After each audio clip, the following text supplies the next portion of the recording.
but my target is in the upcoming years, Indonesia is always a candidate to qualify for World Cup.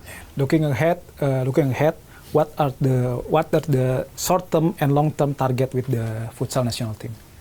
Well, the shortest term will be the AFF. In AFF, we should consider many situations to call up the players. Maybe these players, after SEA Games and after AFC, need to rest a little bit because they are coming with us long way last year, training a lot with us, and also maybe they need to recover a little bit to play the second part of the league. Okay, and maybe it's a good time the AFF to introduce new players in national team and let them check in the competition without the expectation of being champion. Just let them compete under our standards and try themselves. And we also will check if they are able to compete that level or not. And after that, our plan is to play abroad some tournaments, incorporating not only the youth ones, also the senior ones that are playing with us, playing some tournaments abroad, and make us continue growing against the best team, the best national teams all around the world. That's one of our main targets, because at the end, in short time, in 2028, first in 2027, in September, we will have surely the qualifiers for AFC. 2028, we will have the AFC that will be the qualifier for the World Cup. Yep. So I think we don't have much time. Maybe people think, 2028. I'm 44 years old. Yesterday I was 20 years old. Yeah. Yesterday I was 20. And time goes really fast. Yep. Yesterday I was winning with BTS the league. Yesterday I signed with national team, and already go 1 year and a half after I signed with national team. So the time goes fast, and 1 year and a half will come very fast. And if we don't realize that we must prepare well ourselves, we maybe fail in the qualification.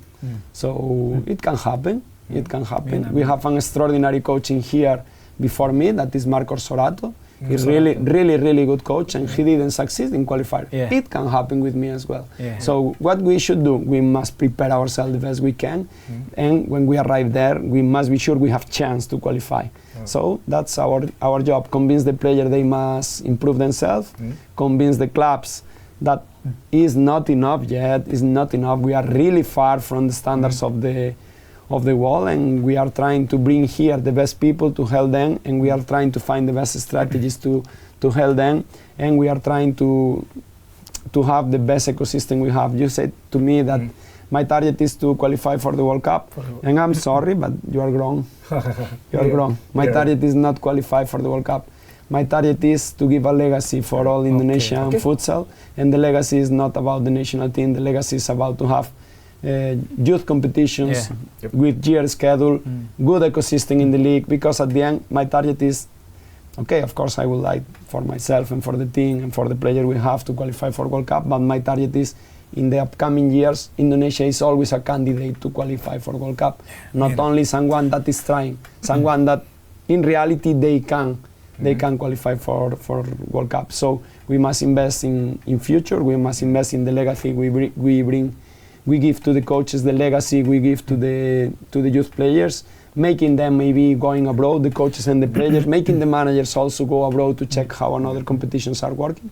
So this is my effort. Today we have here Jose Tirado. It was half my effort, half federation effort, and we are trying to give them all the very best. We are really open to collaborate with them, always under every single situation, and this is what we have to do. Okay. You spoke about giving to push the player go abroad, to have a career abroad. Do you think your players right now have the qualities to play abroad? Like maybe not in Europe, maybe in Asia, in Japan, or well, some of them sure have the potential to play in Asian leagues, sure, and some of them, few of them have the potential to play abroad. Abroad in Europe, because in Europe the biotype of the players is really different than here. Regarding tactics, maybe some of them can. Regarding technique, maybe some of them can if they are strong. If they are not strong, it's impossible. So for me, to be honest, the real gap we have is, sorry to say, the youth leagues are not enough developed. So the coaches are not good enough in youth leagues. I'm sorry. because I watch the games. The coaches are not good enough. The teams don't play under the standards they must play. I know it's difficult for local people to accept that. I'm not blaming them. I'm saying that we must create the ecosystem that allow them to learn this and allow them to maybe join some club abroad, even they are in grassroots, or make someone from abroad that are experts in youth divisions, explaining them how they should prepare their players, etc. It's also true, another thing we must improve is facilities, because I can say this, and like our coaches are not good enough, but also our coaches are really good because they are training their teams under not the best conditions, with low salaries, with not good facilities. So maybe the ones that build facilities must be aware of they are not doing good enough. They are not creating the conditions. I think futsal is the proper sport in Indonesia, if we are speaking about team sports, to be developed and succeed. And what I know is we have a lot of basketball courts here that don't have the dimensions to play futsal, and that's, in my opinion, crazy. How can you invest in a big court that don't have the dimensions to play every single sport? Not only futsal, only handball, badminton, etc. So it's like, I cannot understand from my European mentality, I cannot understand how can you build facilities like that. And what I think is we must build facilities for everyone and must make everyone play our sport. And then once we have that conditions, the coaches, I'm sure, will be better because they will have the conditions to do it. Which current Indonesia national player, team player, who is the most deserving to play abroad? All are deserving to play abroad because all of them are always warrior. All are warriors and try so hard. But maybe for the characteristics, the one that nowadays is closer are the younger one, because they are still starting. They have more potential to learn. So the ones that are a little bit older, of course they can go and maybe they can have in the short time better performance. But in my opinion, for foreign clubs, it's more interesting to invite younger one because they have more potential to be developed.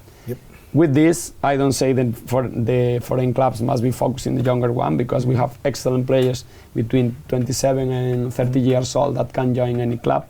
But it's true that we have one player that is clear for everyone that did amazing in a very strong game, that is Irrar Megantara, that is strong, he is a real athlete, and every year he surprised me more because he's improving and improving and improving. Just 21, just 21, and he's always improving. A really good personality, really willing to learn Spanish and English. He's an athlete that is a role model for the next generations. If you are listening this and you are 14, 15, 16, 17, 18, I think you must follow Irrar Megantara, not in social media. No, you must follow him about his habits, how well he treats himself. You can see his body, and you can see how professional he is, taking care about his sleeping time, about his gym time. So this is the profile of player we need in this country. Good habit, not smoking, eating well, not eating only not eating bad food, like taking care about eating protein, eating like I don't know how to say in English, but also creatine, etc. So this kind of players is the players we need to look for. Okay, you bring Israr to the table. Okay, you say Israr said that you told him to forget his failure at the finals, the penalty kick, or you going to kill him. So how important is the message for him? I don't know, you must ask him, no? But yeah, for me, Israr is a magnificent player. It's like someone that I bring to national team because I knew him from BTS and from Alus.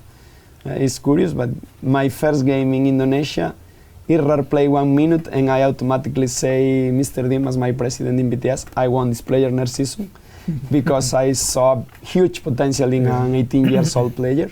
And I think he must forget because he will have a long career. And for example, Tajevi won the AFC, but I saw Tajevi in 2014 missing a penalty in Vietnam and they lost against Japan. So today you win, tomorrow you lose, today you lose, tomorrow you win. So to fail a penalty in a final of AFC with 21 years old must not be something that stresses you, must be something you should feel proud about, because to be honest, I appoint the first fifth that should shoot, and then I ask who would like to shoot. Maybe he was the only one that was brave enough to say I will shoot, and with 21 years this shows a lot of character and personality, and I really appreciate from him. And I also, when I look at him, I always see how well he competes one AFC with 21 years old with every single national team, and how much is he developing, and I'm really proud of being part of his sportive life. And if you say something to me bad about him, I will not allow it, because I think he's almost the perfect man. Now I have a doctor. It's big different age, but if same age, I will recommend for my doctor to. Okay, the first question is Chemistry. okay, the chemistry. How do you build the chemistry between the team? How do you build a relationship with you, with the players, and how to bond the team as one? Do you have any specific strategy, or do you have specific? I think I am an horizontal leader. You know, like I treat everyone more or less the same. For me, the kit man is as important as the pivot in his functions, of course. And I think this is the key of our team. We respect each other. We really explain what we need in every single situation and every single scenario. We also give them free time to don't push them too much during the concentration, to have thousands of meetings. We have the meetings we have to have. We say them, we explain them that they also need to take their free time, they have life. And I think we have a, inside the national team, we have a pretty good ecosystem where we make a lot of jokes between each other. I many times insult them in a funny way, and I think that chemistry that we spend a lot of time together in the best way is the best thing you can do for your team. And also, of course, if I treat them very well but I don't teach them in the right way, they will not trust me. But I think we are doing good things. We always have good communication, and we always have a lot of respect for each other, and that's the thing we are building, and I think it's working really well. And as I say, I feel really comfy inside national team. I hope my players when come, or our players, sorry, when come, they feel really comfortable as well, because it's what I try to do, create the comfortable space for them.